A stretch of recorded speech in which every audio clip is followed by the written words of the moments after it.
Long ago, in a lively urban center, dwelt a tradesman who sustained his household through the sale of salt. He was married and had 2 male children.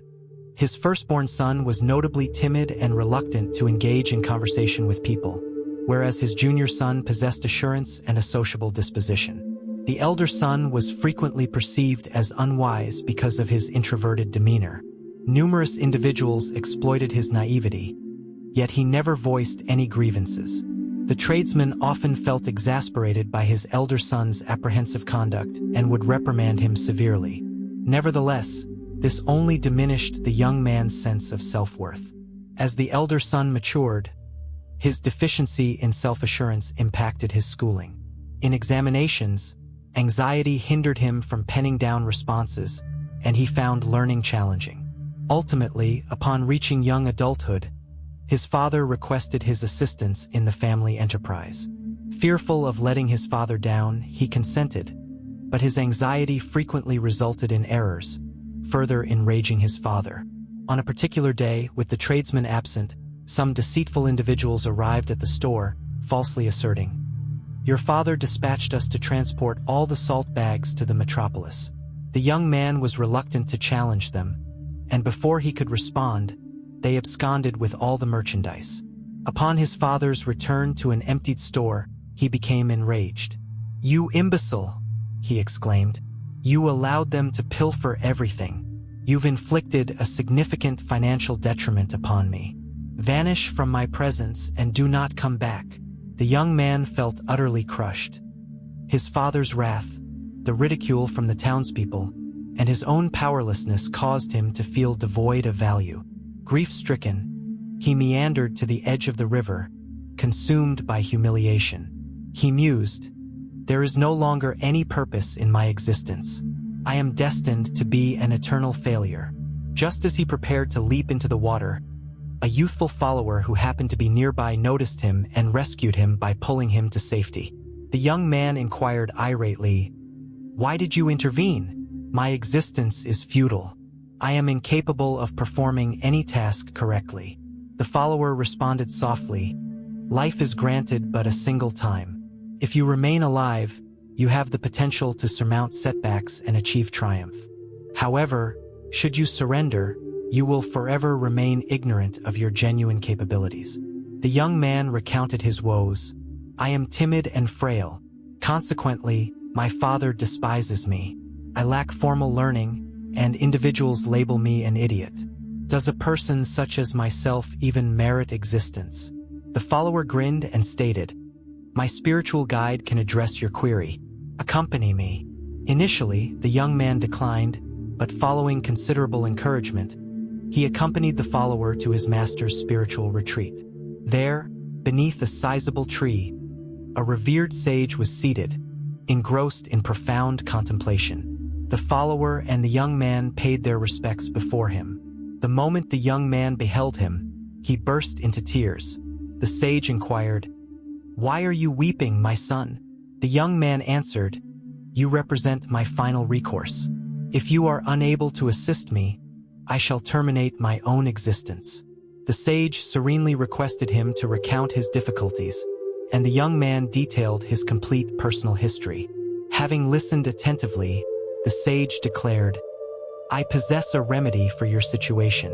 However, prior to revealing it, you are required to adhere to my directives for the subsequent 3 days. Should you accomplish my assignments, I assure you, your life will be transformed." Eager for a glimmer of optimism, the young man consented. On the initial day, the sage directed, "Proceed and converse with 10 unfamiliar individuals. Inquire about their lives and record their responses." The young man felt reluctant but complied with the sage's counsel. Certain individuals disregarded him, while some were discourteous, yet he persisted in his efforts. By nightfall, he had engaged with 10 people and had even formed a couple of new acquaintances. Feeling gratified by his accomplishment, he went back to the sage and conveyed his triumph. On the subsequent day, the sage announced, "Today, your task is to instruct 10 young pupils on the significance of water." The young man was astounded. "I possess no formal schooling. How am I to instruct?" he objected. The sage grinned and replied, "Those youngsters are unaware of your perceived lack of education. Simply impart the knowledge you currently possess." Apprehensively, the young man positioned himself before the pupils. His hands quivered, yet he commenced his discourse. He elucidated 5 crucial applications of water and then hastily departed. Upon his return to the sage, he confessed, "I was extremely fearful, but I accomplished it." The sage responded, "Attempt it once more." This instance, the young man addressed them with more self-assurance. By the conclusion of the session, he recognized that his fear had dissipated. The sage commended him. "Observe, you possess more courage than you imagine." On the 3rd day, the sage assigned the most formidable challenge. "Today, you are to go to your father and request his pardon." The young man was petrified. "No, he will never absolve me. I am unable to confront him." The sage stated resolutely, "Should you decline, I shall not provide you with the ultimate answer."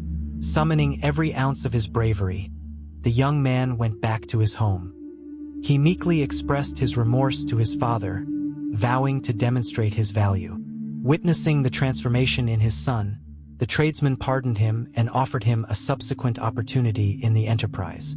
When the young man went back to the sage and inquired about the key to achievement, the sage grinned. "You have already unearthed it on your own. Your most formidable adversary was not your timidity. It was your apprehension. Individuals perceive you based on how you portray yourself. Even if you sense inadequacy, behave with assurance, and nobody will question you." Genuine fortitude originates from having faith in your own abilities. With tears of thankfulness, the young man prostrated himself before the sage. "I comprehend now. I will no longer permit fear to dictate my existence. I shall demonstrate to the world my competence." Many years thereafter, that very same young man rose to become an esteemed entrepreneur, renowned for his sagacity and self-assurance. Self-assurance is not an inherent trait. It is cultivated. Even the most reticent individual can develop strength if they opt to have faith in their own capabilities. Our most significant constraints reside solely within our thoughts. Apprehension and uncertainty can impede our progress, but bravery and perseverance possess the power to alter everything. The young man believed he was fated for failure, yet by confronting his anxieties, he radically changed his existence. Self-assurance flourishes when we venture outside our areas of familiarity. The world perceives us according to the image we elect to project. Have faith in yourself, advance with minor increments, and you will unearth a fortitude you were unaware you possessed.